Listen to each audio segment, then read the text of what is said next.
বাড়িতে প্যান্ট পরে আসে, শিষ্য বাড়ি এসে ধুতি পরে। বলেন তো কেন? শিষ্য বাড়ি এসে ধুতি পরে দেখায়, তোরা আরো কয়খান দেন, দে ধুতি। তো ধুতি দেওয়ার পরে ওই একখানি পরবে, 13 খানের একখান পরবে, 12 খান যাবার সময় বাজারে বেঁচে যাবে। এই চোরধার গুরু করে লাভ কি? এই ব্যবসায়ীকে গুরু করে লাভ কি? শিষ্য বাড়ির কাপড় যারা বিক্রি করে, সে বৈষ্ণবী হোক আর ব্রাহ্মণী হোক, ওগুলোর কাছ থেকে মন্ত্র নিলে নরকে যাবে না, রসাতল যাবে না, গুরু শিষ্য সব শেষ। ওটা তো কাপড় বেচা পার্টি, ওই আপনাদের ব্যবসা করবে, আপনারও যে একদিন বেঁচে দেবে না এর কোনো নিশ্চয়তা নেই, ওরা আপনারও বেঁচে দেবে। এই জন্য এইগুলো ওই পেন্ডুল পড়া গুরু বাদ দিতে হবে, ওই ট্রেডিশন গুরু লাগবে না। যে সনাতনকে রক্ষা করতে পারবে তার মতো গুরুর প্রয়োজন বিশ্ব চরাচরে। কষ্ট পাচ্ছেন নাকি? রাগ হচ্ছে? গুরুর পরম্পরা একটু জানুন। বাবাজি মত সিদ্ধান্ত, ওই বাউন মত না। ব্রাহ্মণ যদি হয় তাকে আমি প্রণাম করি, কিন্তু বাউন মত আমি প্রণাম করি না, বাউনকে আমি চোখ পেতে দেখতে পারি না। কিন্তু ব্রাহ্মণ যদি হয় তাকে আমি অবনত মস্তকে প্রণাম করি। ব্রাহ্মণ কারা ছিল? একটু হাতিয়ে দেখে, গৌর লীলাগুলো একটু পড়ে দেখুন। ব্যাঙ্ক ভট্টর ছেলে গোপাল ভট্ট যে হরিভক্তি বিলাস লিপিবদ্ধ করেছে মহাপ্রভুর নির্দেশে, এই ব্রাহ্মণের ছেলে কত জমিদারি পরিত্যাগ করে, একখানা ছেঁড়া বস্ত্র পরিধান করে, একখানা অষ্টাঙ্গুল কৌপিন পরিধান করে বৃন্দাবনের মাটিতে জয় রাধে শ্রী রাধে বলে গড়াগড়ি দিয়ে জীবন শেষ করে দিলেন। আর আমরা গুরু হচ্ছি প্যান্ট পরা গুরু, টাই পরে আসি। চাকরিজীবী কখনো গুরু হতে পারে না, ব্যবসায়ী কখনো গুরু হতে পারে না। ও ব্যবসার চিন্তা করবে না, ভগবত চিন্তা করবে। চাকরিজীবী ওর চাকরি রক্ষা করার জন্য গুরু চিন্তা করবে না, ভগবানের চিন্তা করবে। বলুন, রাগ করবেন না আমার কথায়? কথাগুলো একটু লেখে নিন। কেউ বলবে না, এই বাংলাদেশে কোনো সাধু বলবে না যদি তার না আনেন আগামী বছর। তো নারায়ণবাবু আমার না আনলে কি আমার ভাতের অভাব আছে নাকি? হ্যাঁ, যখন নারায়ণবাবুর বাড়ি আসিনি তখন ভাত আমার রাধারানী জুঠায়নি। তো উচিত কথা বলতে এত ভয় পাবো কে? রাধারানী আমার ভিক্ষার হাত বাড়িয়ে দিয়েছে, কুড়িয়ে খাওয়ার হাত বাড়িয়ে দিয়েছে। এক দরজা বন্ধ, 1000 দরজা খোলা। এর জন্য মিথ্যাকে কখনো আশ্রয় করব না, ব্যবসা করবার আসি। এই জন্য কুলগুরু আপনার যার কাছ থেকে মন্ত্র নিচ্ছেন সে ভালো। তার ছেলে যদি সেই পর্যায়ে সাধন ভজন না করে, আপনার ছেলেকে তার ছেলের কাছে মন্ত্র দেবেন না। আপনার ছেলের উপযুক্ত গুরু আপনার ছেলেকে বলবেন যে বাবা তোর কাকে দেখে ভক্তি জাগে, প্রেম জাগে, ভালোবাসা জাগে, তার কাছে যা। মেতরের ছেলে হোক, মুচির ছেলে হোক, ঋষির ছেলে হোক, সে যদি কৃষ্ণ তত্ত্বাবেত্তা হয় সেই গুরু হবে জানিবে নিশ্চয়। ভগবান রামচন্দ্রের গুরু কে গো? বিশ্বামিত্র। দশরথের গুরু কে? বিশ্বামিত্র। তো বিশ্বামিত্র কোন কুলের বাবু? ব্রাহ্মণের ছেলে, যোগ বলে ব্রাহ্মণ হয়েছে। তো সে যদি ভগবানের গুরু হইতে পারে, তো মেতরের ছেলে আপনার গুরু হতে পারে না? মা বসান, কি হয়েছে? ভগবান যদি বিশ্বামিত্রের কাছে মন্ত্র নিতে পারে, সে তো ব্রাহ্মণ কুলে জন্মগ্রহণ করেনি। তাই মুসির ছেলে ব্রাহ্মণ হবার পারবে না যোগ বলে, এর কোনো শাস্ত্রে লেখা আছে নাকি? যে ব্যাসদেবের কথা বলছেন, এই ব্যাসদেবের মা মেসেনি, গায়ে মাছের গন্ধ কইতো, জাইলের মেয়ে। তার গর্ভে যদি ব্যাসদেবের মতো সন্তান হতে পারে, তাই ভালো ওই মুসির ঘরে ভালো ভক্তিমতী কন্যা হলে তার ঘরে মহাপুরুষ হতে পারে না? আপনাদের এত জাতাজাতি কিসের? ব্রাহ্মণ ছাড়া দীক্ষা নেওয়া যাবে না। আমার সামনে এসে বলেন তো, একজন দাঁড়িয়ে বলুন তো দেখি, ব্রাহ্মণ ছাড়া দীক্ষা নেওয়া যাবে না। আর কতকালেই কুসংস্কার এবং এই শয়তানি বজ্জাতি করে জগৎটাকে শেষ করবেন, সনাতন ধর্মটাকে শেষ করবেন? এগুলোকে পরিহার করুন। যারাই আছেন একেবারে নির্দেশ, যদি উপযুক্ত সদ্গুরু না হয় তার কাছে দীক্ষা নেওয়া যাবে না। সে যে কুলে জন্মগ্রহণ করুক, আর যদি যত নিচু কুলে জন্মগ্রহণ করুক, তার যদি বৈষ্ণবী আচার হয়, আচার বিচার যদি ভালো থাকে, তার যদি সাধনা থাকে, শিক্ষিত হতে হবে না। কৃষ্ণ ভজন শিক্ষার সাথে কোনো সম্পর্ক নেই। সে লেখাপড়া না জানুক, কিন্তু তার ভজনের জ্ঞানটা থাকতে হবে। কি বাবা, ভজন যদি না থাকে যত বড় শিক্ষিত কাজ হবে? তাহলে ভজন আগে, কি ভজন। আমি যে গুরু থেকে মন্ত্র নিয়েছি, আমার ছেলে কি সেই গুরু পুত্র থেকে মন্ত্র নেওয়া বাধ্যতামূলক না? বাধ্যতামূলক না। এটা তো উত্তর দিয়ে দিছি। মৎস্যভোজী গুরুদেবের নিকট থেকে কি দীক্ষা মন্ত্র নেওয়া এবং ভোগরাগ দেওয়া যাবে কি, চলবে কি? না, না চলবে না। একটু আগে বলেছি গুরু কৃষ্ণ অভেদাত্মা, মহিমায় কৃষ্ণকে, গুরুকে কৃষ্ণ রূপে দেখতে হবে ভক্তে। কৃষ্ণ সেবায় যদি মাছ না লাগে, গুরু সেবায় মাছ লাগে না, লাগবে? তাহলে যদি না লাগে, যে গুরুদেব মৎস্য খাচ্ছে সে প্রকৃত গুরুর মধ্যেই নয়। নিশা, এটাকে বন্ধ করতে হবে। ওই যে আমাদের আজকাল কিছু মদ পথ বেরিয়েছে, আবার আপনাদের দেশেও আছে নাকি দুর্গা পুজোয় মদ খাওয়া, কালী পুজোয় মদ খাওয়া আছে নাকি? একজন না বলেন আর 13 জন কয় হ, মানে উনি ওনার এলাকার বদনাম করবার দেবে না। কি বুদ্ধি রে, চিন্তা করা যায়। ওরে বাবা, এত বুদ্ধি নিয়ে কি করে ঘুমায় রে? হ্যাঁ, বুদ্ধি ভরা পেট, মানে ওনার এলাকার বদনাম হবে এজন্য কয় না না। ভাবো আমি টের পাইনি না।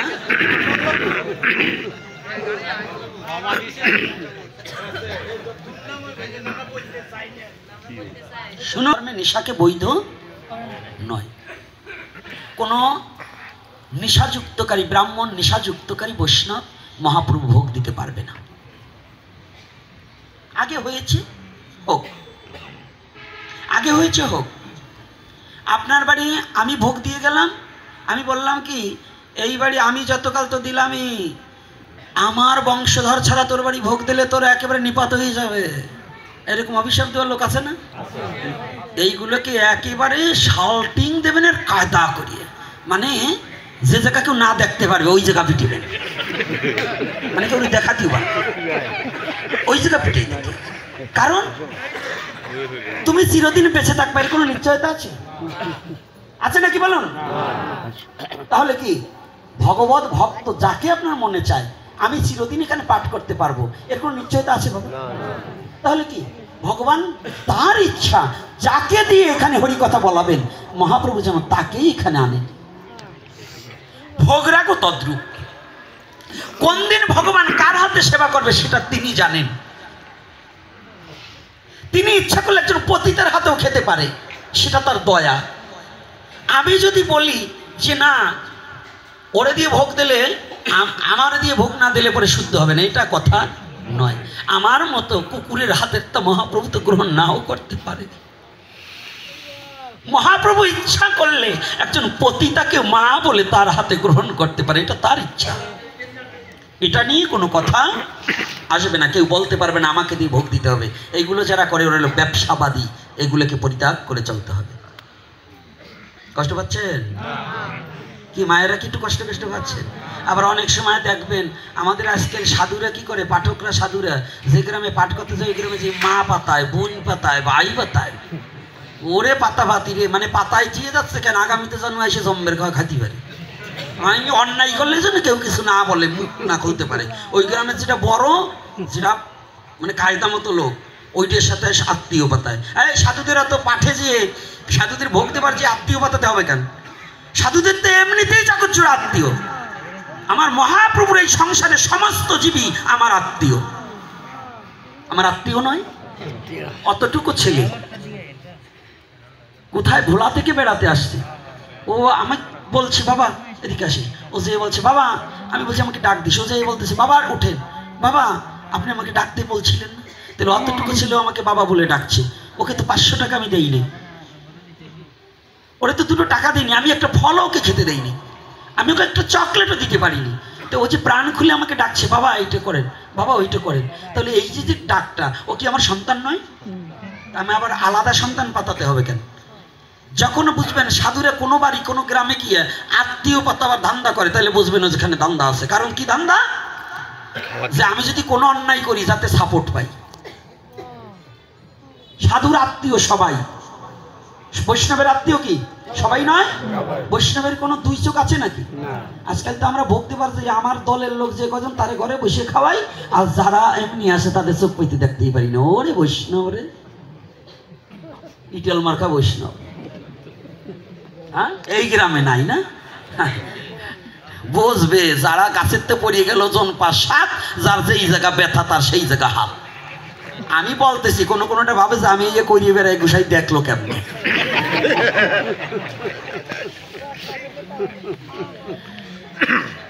চতুর্থ প্রশ্ন করেছে, দান পরমেশ্বর ভগবান শ্রী বিগ্রহ শ্রী গুরুদেবের চিত্রপট একই আসনে রাখা যাবে কিনা? না, ভগবান জড় পদার্থ নয়, আর জীবের দেহটা জড় পদার্থ। তাই জীব ওইটার মধ্যে, গুরু আমার কাছে আমার গুপ্তভাবে ভগবানের মতো ভালোবাসতে পারি, কিন্তু প্রকাশ্যে নয়। যদি বলো গুরুই আমার কৃষ্ণ, তাহলে আমার একটু প্রশ্ন আছে, ওই আপনার গুরুকে আমার কাছে আনবেন, কৃষ্ণ গিরি গোবর্ধন পর্বত 7 দিন কেন আঙুলে রাখছিল, আপনার গুরুকে 1.5 কেজি উঠাই দেবো, যদি 3 ঘন্টা রাখতে পারে তাহলে মানব।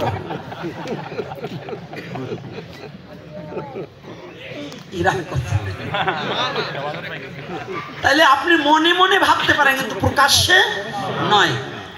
উপরে রাধা কৃষ্ণ 3টা ধাপ করবেন, একেবারে উপরে কে? রাধা কৃষ্ণ। তার নিচের ধাপে পঞ্চতত্ত্ব নিতাই গৌর, গৌর হরি বল। আর তার নিচে স্বরগোস্বামী এবং গুরুদেবের বিগ্রহ বসানো যাবে। কিন্তু এই ভগবানের আসনে কারো পৃথিবী কারো বসার অধিকার নেই। আমি গোপীনাথ যতই ডক হোক, সিয়ারক যতই বক্তা ভক্তি হই, আমাদের মাননীয় প্রধানমন্ত্রী যদি আসে, তার আসনে বসার মতো যোগ্যতা কি আমার আছে? জীবনে হবে না, এ জীবনে হবে না। কারণ ওখানে প্রভু তার জন্যই নির্ধারণ করে রেখেছে। তাহলে যেমন সাধারণ প্রধানমন্ত্রী, সাধারণ বললাম কেন? উনি তো আমার একটা দেশের প্রধানমন্ত্রী, আর আমার ভগবান কি অনন্ত কোটি ব্রহ্মাণ্ডের মহানায়ক। তাহলে আমাদের বাংলাদেশের প্রধানমন্ত্রী যদি তার আসনে তার চেয়ারটায় কেউ না বসতে পারে, ওটা খালিই থাকবে, তারপরেও ভগবানের আসনে কি করে আপনার গুরুকে বসান? এটা সাধারণ কমন সেন্স নাই? বোধ বুদ্ধি কি দুইয়ে খাইছেন নাকি? সাবান পাউডার দিয়ে না হুইল পাউডার দিয়ে খাইছেন? হ্যাঁ, এত বোধ ছাড়া কেন? একটু ঠিক করে ভজন বোঝে কয়জন, একটু ঠিকঠাক করে শেখে। আজকে কিন্তু কান্দাকাটি বন্ধ, অত কান্দাকাটি আমার পছন্দ হয় না আজকে। এইবার দশমী বিদ্যা একাদশী রাখলে পাপ হয়, আবার একাদশীর দিনে অন্ন আহার করলে পাপ হয়। তাহলে আমাদের কি করণীয়? যেমন একটা লঘু পাপ, একটা গুরুতর পাপ। একটা ছোট কাগজটারে যদি বড় একটা কাগজ দিয়ে ঢাকি, আমার হাতটা যদি বড় হয়, এটাতে ঢাকা যায় না? কি ঢাকছি না? আচ্ছা, যদি এখন এই কাগজ, এই আমার হাতের চেয়ে যদি কাগজ বড় হয়, তাহলে কি ঢাকতে পারবো? ঢাকা সম্ভব নয়। তদ্রূপ আমাদের শাস্ত্রে বিবেচনা করলেন, একাদশীতে যে পাপ হবে তোমার অন্নভোজিতে, যদি মহাদ্বাদশী পড়ে, ওই একাদশী ছাড়িয়ে দিয়ে মহাদ্বাদশী করিতে হইবে। আর দশমী বিদ্যা একাদশী, এটা তাৎপর্য আছে। দশমী বিদ্যা একাদশী পরিত্যাজ্য। কেন পরিত্যাজ্য? একদিন বলবো, সময় কিন্তু প্রায় হয়ে গেছে, বলি দেখে দেখুন, সময় হয়ে গেছে না? বেশি হয়ে গেছে, হয় নাই? আমার হয়ে গেছে না সময়? মা, আমি ভাবছিলাম মারা বুঝি আমার দলে থাকে, ওরা কয় না, আমার বলতে কেউ নাই, আছে আপনাদের চরণ, আর কিছু নেই। তো এইবার ভালো করে শুনুন, এই প্রশ্নখানার উত্তরটা একটু না বললেই পারছি না। একদিন ধৃতরাষ্ট্র মৈত্রেয় মুনির কাছে, কোন মুনি? উনি কিন্তু নারী। কি মৈত্রেয় মুনি কি নারী না? একদিন মৈত্রেয় মুনি যখনই আমরা ধৃতরাষ্ট্র প্রশ্ন করেছে, হে মুনিবর, মুনিবর বলছে, রাজন আপনি ভালো আছেন তো? আমি মৈত্রেয় মুনি বলছি। বলছে, সুকাকৃত চিত্তে কি ভালো থাকা যায়? মুনিবর, হে মুনি, আপনি বলছেন আমি ভালো আছি কি না? সবাই জানে আমি রাজা, কিন্তু আমি কি ভালো থাকতে পারি? যার 100 পুত্র নিধন হয়ে যায়, 100 পুত্র শোক নিয়ে কোন পিতা কি জগতে ভালো থাকতে পারে? একটা পুত্রের শোকই তো আমরা সহ্য করতে পারি না, আর 100 পুত্র শোক কি পাশুরা যায়? বলছি তাহলে? বলছে মুনি, আপনি যখন এসেছেন আপনার কাছে আমার একটা প্রশ্ন। বলছে কি? বলছে আচ্ছা একটিবার বলুন তো, আমি তো অন্ধ ব্যক্তি, আমার তো কোনো পাপ নেই, আমার যদি পাপ না থাকে তাহলে আমার পুত্র মারা গেল কেন? কথাটা বুঝতে পারছি? ভালো করে বুঝবেন। মৈত্রী মুনি বললেন, হে রাজন, আপনার স্ত্রী যে পাপ করেছিল, শত পতঙ্গের মস্তক ছেড়ে গলায় গেঁথেছিল, শত কপতির ডিম পায়ে মারিয়েছিল ছোটবেলায়, এক মাকুর ষাট ডিমগুলোকে উনি পা দিয়ে মেরেছিল, এবং কপত মানে কবুতর, কবুতরের 100 ডিম উনি ভেঙেছিল। রাজন হেসে দিয়েছে। রাজন আপনি এত দুঃখের মতো হাসলেন? বলছে হাসবো না, আরে আমার স্ত্রী পাপ করেছে, এই সন্তান তো আমার স্ত্রীর একার নয়, সন্তান তো আমারও, আমি তো অন্ধ ব্যক্তি, তো আমার কি পাপ হয়েছে যে আমার পুত্র মারা যাবে কেন? 100 পুত্রের মধ্যে 50টা মারা যেত, তার 50টা থাকতো, একা তো একটা সন্তান জন্ম দেওয়া যায় না। কি একটা মা একটা সন্তান জন্ম দিতে পারে? একটা বাবা একটা সন্তান জন্ম দিতে পারে? কেন দেওয়া যায় না? দুজন লাগে, রজ আর বীজ, রজ আর বীজ। মা যখন রজশালা হয়, বাবা তখনও যদি বীজ বপন করে, এই যে নাঙল চষাচষি হয়, আর এইটাই এই মানব দেহের ক্ষেত্র, সোনার ফসল ফলাবার সময় যখন বীজ দান করলেন, এখানে মার সাইর বাবার সাইর আর গুরুর দেওয়া কত? চুপ থাকলেন কে? দুই একজন বলবেন না? গুরুর দেওয়া 10। আচ্ছা এই গুরু কোন গুরু? আপনার মানুষ আকারের গুরুরে যদি ভগবান বলেন, তো এখানে যে আপনার জন্ম দিয়েছে সেই গুরু কোন গুরু? এখানে কি বলছে? মার চাই বাবার চাই, গুরুর দেওয়া 10। 18 মোকাম তত্ত্বে ফেরে মহা। নমস্কার। ভালো করে বুঝবেন। হ্যাঁ আছে আছে। ধৃতরাষ্ট্র বলছি তাহলে আমার 50টা পুত্র থাকলো না কেন? মৈত্রীর সাথে সাথে মৈত্রী মুনি বলে উঠলেন, রাজন, প্রারব্ধ কর্মফল ভোগ করিতে হয়। আপনি জানেন না, পূর্বজন্মে আপনি দশমী বিদ্যা একাদশী করিয়াছেন, দশমী বিদ্যা একাদশী করিলে পরে তার পুত্র শোক পেতে হয়। আমি বলি না হয়, মহাভারত প্রমাণ দিয়েছে।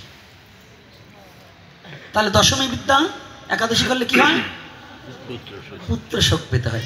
এই জন্য আমাদের মহাজনগণ সনাতন গোস্বামী এবং গোপাল ভট্ট গোস্বামী বর্ণনা করলেন হরিভক্তি বিলাসে, যে দ্বাদশী সংযুক্ত একাদশী করিবে, মানে যেটা দ্বাদশীর সাথে যদি 5 মিনিটও একাদশী থাকে, তাহলে ওই দ্বাদশী ধরে ওইটাই আপনার একাদশী থাকবে হবে। যেমন আমাদের দিন এখন বর্তমান সমাজে তো খ্রিস্টানের দিন পালন করা যাচ্ছে, যীশু খ্রিস্টের দিন, সনাতনী দিন হারিয়ে গেছে। যদি বলেন কেন, রাত 12টার পরে নাকি পরের দিন হয়ে যায়, এটা হলো খ্রিস্টানের দিন, এটা আমাদের সনাতনী দিন নয়। সনাতনী দিন হচ্ছে সূর্য উদিত হওয়ার 1 ঘন্টা 36 মিনিট আগ পর্যন্ত আগের দিন, এটা সনাতনী হিসাব। আর যারা প্রাচ্য দেশের হিসাব, যেমন ইস্কনে প্রাচ্য দেশের বৈষ্ণব হয়েছে, যার আগে মদ মাংস নিয়ে চলতো, প্রাচ্য দেশের হিসাবটা নিয়ে তারা চলতো, ওই হিসাব থেকে অনেক সময় সেই ভক্তরা অনেক সময় বলে 12টার পরে অন্য দিন পড়েছে, এই একাদশী আর পড়া, কিন্তু না, আমাদের হিসাব হচ্ছে সূর্য উদিত হওয়ার 1 ঘন্টা 36 মিনিট আগের দিন। তাহলে একটু অধিক রাত্রে খেলে কি হয়? খাওয়া নিষেধ কেন? বেশি রাত্রে খেলে ওইটা হজম হয় না, হজম না হওয়ার কারণে দেখা যায় একাদশীর দিনে কোনো দৈবক্রমে উৎকারণ হয়। উৎকারণ মানে কি? পেটের যখন একটু ঢেউ আসে, ওই অন্নটা মুখে চলে আসতে পারে, এই জন্য অধিক রাত্রে ভোজন না করাটাই বাঞ্ছনীয়। একেবারে ক্লিয়ার করে দিচ্ছি, কিন্তু এর মধ্যে কিন্তু কোনো জড়তা রাখছি না, না জড়তা রাখছি না, একেবারে ক্লিয়ার তো? আচ্ছা, তাহলে এইবার আপনার বিবেকের কাছে প্রশ্ন করবেন, আপনি কোন একাদশী করবেন আমি আর বলবো না। তবে একটা সাবধান, একাদশীর দিনে মা বাবার শ্রাদ্ধ পড়লে কোনোদিনও ভুলেও শ্রাদ্ধ করিবেন না। আপনাকে অনেক শাস্ত্র দেখাবে, অনেক হ্যাঁ করা যায়, মানে ওরা যত তাড়াতাড়ি আপনার কাছ থেকে বাঙাই সুরে নিবার পারে তাইলে লাভ। এই জন্য একাদশীর দিনে ভুলেও শ্রাদ্ধ করিবেন, মনে থাকবে তো? রাধে রাধে। কারা এটার পক্ষে একটু হাত তুলুন তো দেখি। বাহ বাহ বাহ, কিছু কিছু তোলে নাই, ভালো কায়দা আছে। বলে বাহ, আপনি যা বলেন বলেন, আমি যা করবার তা করবো। বুঝি তো, ব্রাহ্মণরা তো মানে না। ওটা তো ব্রাহ্মণই না, না ওটা হলো বাউন। তো ওটা করবেন কি? তবে যান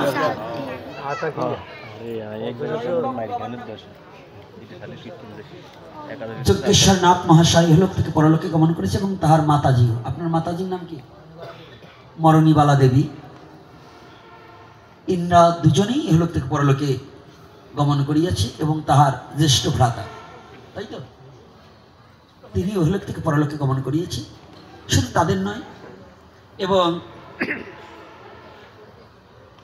আজকে গিয়েছিলাম এই পাশের বাড়িটা, আমার বাবা প্রদীপ চন্দ্রনাথ এবং আমার মাটা লগ্না ভৌমিক। তাদের মাটা খুব কান্না করলেন। আমার শাশুড়ি মা গত বছরও ছিল, মাটা চলে গেছে।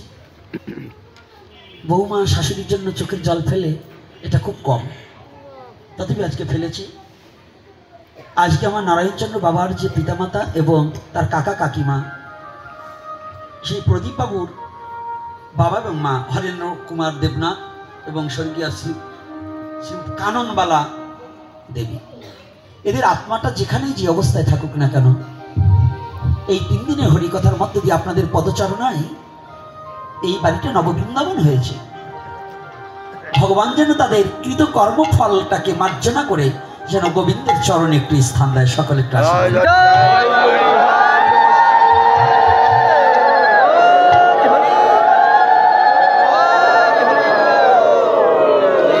প্রশ্ন যা আসছে ওটা ফেলে দাও, ওটা হয়ে গেছে, এখানে আছে। প্রশ্ন আর একটা আসছে, 1 নম্বরে শ্রাদ্ধে মাছ খাওয়া যাবে কিনা? বলবো না বলবো না? হ্যাঁ, আপনারা কি বলেন? দাঁড়িয়ে আছেন বাবারা, বলবো? খাওয়া বন্ধ হয়ে যাবে কিন্তু।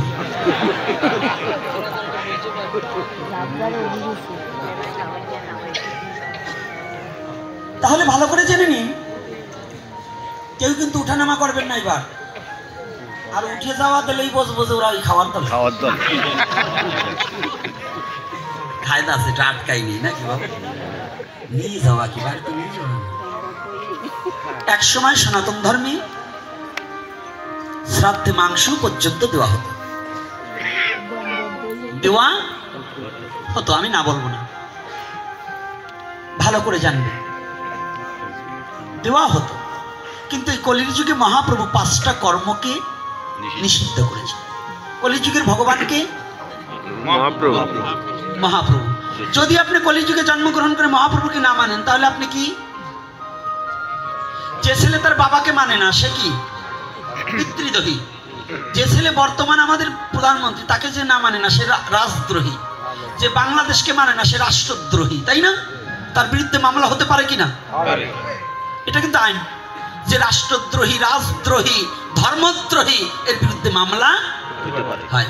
তাহলে কলির রাজাকে শ্রীকৃষ্ণ চৈতন্য মহাপ্রভু, ভালো করে জানবেন। তাই সেই মহাপ্রভুকে যে গ্রুপে মানে না, কলির যুগে যে গ্রুপে মানে না, এই কথা বলছেন কেন? কথা বলবে না কিন্তু। এই বুড়িমা, কি প্রেম করবার ইচ্ছা নেই? কই নাকি না তোমার প্রেমিকা আছে নাকি? তো দিলে খালি খুশি পারো কেন? কি বুড়ে গেলে ভাব যায় না? কথা শোন, মাঝে মাঝে চলো হাসতে হয়। আর ওই বুড়িটারে দিয়ে সবাই বুঝাইলাম আর কয়টা তুত্তুর না করে, কায়দা আছে না? মারে পরান্দা জিরে কয় যদি জি বুঝিয়ে লয়, তাই না? সবসময় বউর সাথে খ্যাটখ্যাট করা যায় নাকি? মারে বইলেছেন বউরে বুঝে দিয়া। আস্তে কথা বলবেন না। তাহলে মহাপ্রভুকে যে না মানে সে কি? কলির পাষণ্ডী। কি কলির? এই পাষণ্ডীর কোনো ধর্ম অধর্ম জ্ঞান থাকে না, যে মহাপ্রভুকে না মানে। কলির পাবন অবতারী শ্রীমানে গৌর হরি। আজকে যে আপনারা নাচছেন না হরি নাম করে, এই কলিহত জীবের এমন কোনো বান্ধব ছিল না। যখন বর্ণবাদের বিরুদ্ধে, বর্ণবাদকে ছড়িয়ে দিয়ে মানুষকে নিষ্পেষিতভাবে নির্মমভাবে জ্বালা যন্ত্রণা দিতেন, তখন ঠিক সেই সময় আমার মহাপ্রভু সাক্ষাৎ নদিয়ার মাঝে উদয় হয়ে যায়। এই হরিনাম দিয়েছে আমার মহাপ্রভু, কোনো ব্রাহ্মণ দেয়নি। যদি বলে মহাপ্রভু ব্রাহ্মণ কুলে, মহাপ্রভু ব্রাহ্মণ কুলে জন্মগ্রহণ করেছে, মহাপ্রভু ব্রাহ্মণ নয়, মহাপ্রভু সাক্ষাৎ ভগবান। মহাপ্রভু কোনো বৈষ্ণব নয়, ব্রাহ্মণ নয়, তিনি সাক্ষাৎ ভগবান। যারা তার ভক্ত তারা বৈষ্ণব, তারাই ব্রাহ্মণ। ওনার কোনো ব্রাহ্মণ হতে হয় না, উনি ব্রাহ্মণ জন্মায়। ওনার বৈষ্ণব হতে হয় না, উনি বৈষ্ণব জন্মায়, নাকি? তাই মহাপ্রভু সাক্ষাৎ ব্রজেন্দ্রনন্দন শ্রীকৃষ্ণ, তিনি সাক্ষাৎ গৌর রূপে কলির যুগে অবতীর্ণ হয়েছে। সেই গৌর হরি 5টা কার্যকে নিষিদ্ধ করেছেন। কি কি? অশ্বমেধ গোমের দেবরের দ্বারা সন্তান উৎপত্তি, সন্ন্যাস আর মাতৃ পিতৃ শ্রাদ্ধে মাৎস্য মাংস নিষিদ্ধ করেছে। যারা এই প্রথাটাকে এখনো ধরে রেখেছেন তারা মহাপ্রভুকে স্বীকার করেন না। আর ওই ব্রাহ্মণের দল যদি বলে ওরা মহাপ্রভুকে মানে না, ব্রাহ্মণের অধিকাংশ ব্রাহ্মণ মহাপ্রভুকে মানতে চায় না। ওরা ওদের গোপনে ওদের কাজ চালায়, উপরে দেখায় তুলসীর মালাটা নিয়ে বলে যে হ্যাঁ আমি সব মানি, কিন্তু আদতেও মানবার চায় না। মহাপ্রভুকে যদি মানে তাহলে শ্রাদ্ধে মৎস্য দেওয়া বৈধ নয়, অবৈধ সম্পূর্ণ। মহাপ্রভু নিজে নিষেধ করেছে। সাক্ষাৎ ভগবান, যে ভগবানের কথাকে অস্বীকার করে ওরা তো আমি মানুষের মধ্যেই গণ্য করি, ওরা তো ভেরি ছাগলের দল। আমার মহাপ্রভুকে আমাকে লাথি মারুক, কোনো দুঃখ নেই। আমাকে যদি কেউ সহ্য না হয়, আমাকে আঘাত করুক, কোনো দুঃখ নেই। কিন্তু আমার মহাপ্রভু সম্বন্ধে যদি কেউ কথা বলে তাকে কোনোদিন ছেড়ে দেব না। আমার দেহে প্রাণ যতদিন আছে, আমার মহাপ্রভু সম্বন্ধে যদি কেউ বাজে মন্তব্য এবং একটা কথা বলে, আমার দেহে রক্ত থাকতে তাকে আমি ছেড়ে দেব না। এটা আমার প্রতিজ্ঞাবদ্ধ, আপনাদের প্রতিজ্ঞাবদ্ধ হওয়া উচিত। মহাপ্রভু সম্বন্ধে যদি কেউ বাজে মন্তব্য করে তাকে কখনো ক্ষমা করা যাবে না। মনে থাকবে তো? মহাপ্রভু সম্বন্ধে কোনো বাজে মন্তব্য করা যাবে না। মহাপ্রভু বললেন মাংস নিষিদ্ধ। আচ্ছা, মাছ কি মাংস নয়? মাছ কি মাংস নয়? বলবেন আমরা মাংস দিই না, মাছ দিই। এই মাছটা মাংস নয়? ওটাও জীবের দেহ, মুরগিটাও জীবের দেহ। রোস্ট করছে ওটাও জীবের দেহ, আর ওদিকে রসা করছে ওটাও জীবের দেহ। এই মানব দেহটা কি জানেন? কবরখানা। এই দেহটা হয়েছে আমাদের কবরখানা। একটা মুরগিকে এই কবরখানায়, মানুষ যেমন মারা গেলে মাটির নিচে চাপা দেয়, আমরা মুরগি মাছ যাই খাসি শুয়োর যাই করছি, এইটা কবর দিচ্ছি কোথায়? এই কোথায় কবর দিচ্ছি? এইটার নাম কি? কবরখানা। এই কবরখানা না করে এটাকে ফুল বাগান তৈরি করতে হবে। ফুল বাগান কি করে? বেশি বেশি হরিনাম করতে হবে, অখাদ্যকে বর্জন করে দিতে হবে। রাধে রাধে বলো না গো, রাধে রাধে। হচ্ছে নাকি বাবা? বাংলাদেশ ভারতের মধ্যে কোনো পাঠক এই প্রশ্নের উত্তর দেয় না, আমার দিতে হয়। আমি পাঠক নয়, সবাই পাঠক। এই কয়েকদিন পরে আমার বিল্লমঙ্গল বাবা আসবেন আপনাদের কাছেই, একটা নিমন্ত্রণ। হ্যাঁ, আচ্ছা, যে ফেব্রুয়ারির 27 তারিখ। আর একটা নিমন্ত্রণ দিয়ে রাখি, তারপরে আরো দুটো প্রশ্ন আছে, তার উত্তর করব। নিমন্ত্রণটা হচ্ছে মাঘ মাসের 26, 27, 28 এই 3 দিন আপনাদের চরণধুলি পাবার নিমিত্তে আসবো নয়নপুর। নয়নপুরে আপনাদের কাছেই তো নাকি? আচ্ছা, মাঘ মাসের 26, 27, 28 আপনাদের যদি মহাপ্রভু আমাদের প্রাণ রাখে, যদি কোনো বিপদ না দেয়, তাহলে আপনাদের চরণ দর্শন করার জন্য ওখানে আসবো।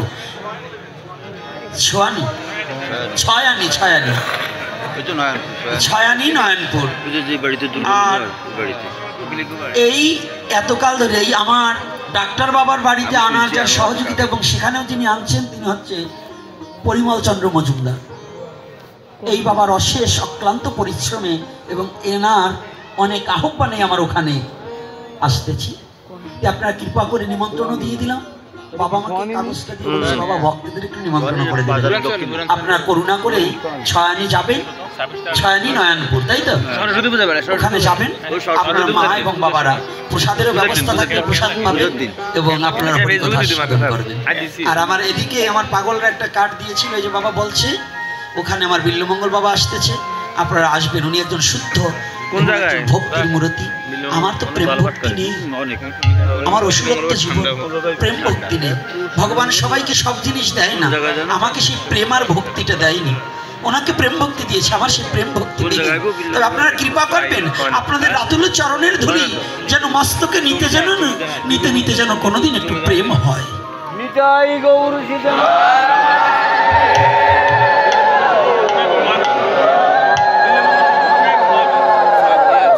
রাধে রাধে। এইবার আর একটা প্রশ্ন আসছে, ব্রাহ্মণ ছাড়া কি দীক্ষা মন্ত্র নেওয়া যাবে কিনা?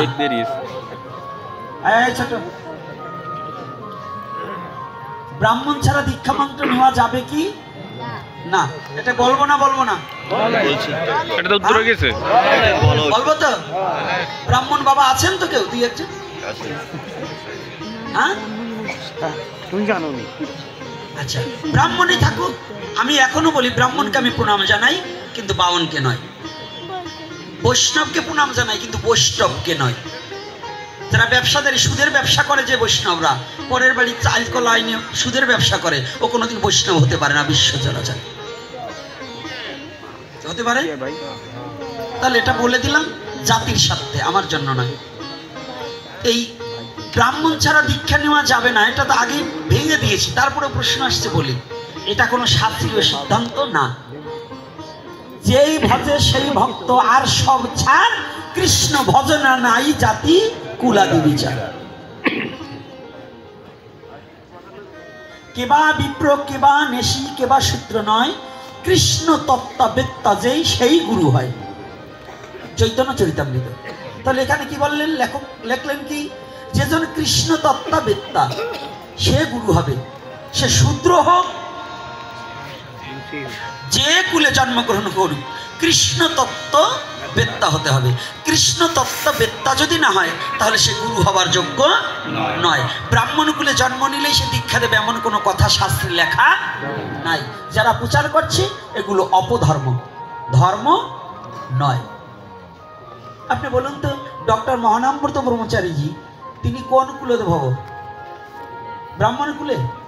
তিনি একজন বাংলাদেশে নয়, সারা উপমহাদেশের মধ্যে একজন শ্রেষ্ঠ দার্শনিক বললেই চলে। সেই ডক্টর মহানামব্রত ব্রহ্মচারীজি লাখ লাখ শিষ্য তার কাছে। আমার মতো ভেরি ছাগল নয়, বড় জ্ঞানী, বড় বুদ্ধিমত্তা, বড় শিক্ষিত লোক তার কাছে দীক্ষা নিয়েছে। তারা কিছু না বুঝে নিয়েছে? এই না বুঝে নিয়েছে? খালি আপনাদের কাছে দলাদলি। যারা কিছু বোঝেন নাই, আপনাকে খালি ব্রাহ্মণ ছাড়া হবে না। প্রসাব করে আত্মাও দেয় না, ওই ব্রাহ্মণ আবার দীক্ষা দেবে কি? যে ব্রাহ্মণ একাদশীর দিনে মুরগির ঠ্যাং নিয়ে ঝুলে যায়, ব্রাহ্মণের ছেলের বিয়ের দিনকে খাসি কাটে 3টে, আবার ব্রাহ্মণ হয় নাকি? চন্ডালের খারাপ। ব্রাহ্মণ কুলে জন্মগ্রহণ করে, এত বড় উচ্চ কুলে জন্মগ্রহণ করে, যাদের বিবাহতে মাংস ব্যবহার করে, ওরা ব্রাহ্মণ নয়। ওই ব্রাহ্মণের বাড়ি খাওয়া যাবে না। তার উচ্ছিষ্ট খাইলে আপনার কৃষ্ণ ভক্তি নাশ হয়ে যাবে। যে বৈষ্ণবের বাড়িতে অখাদ্য গ্রহণ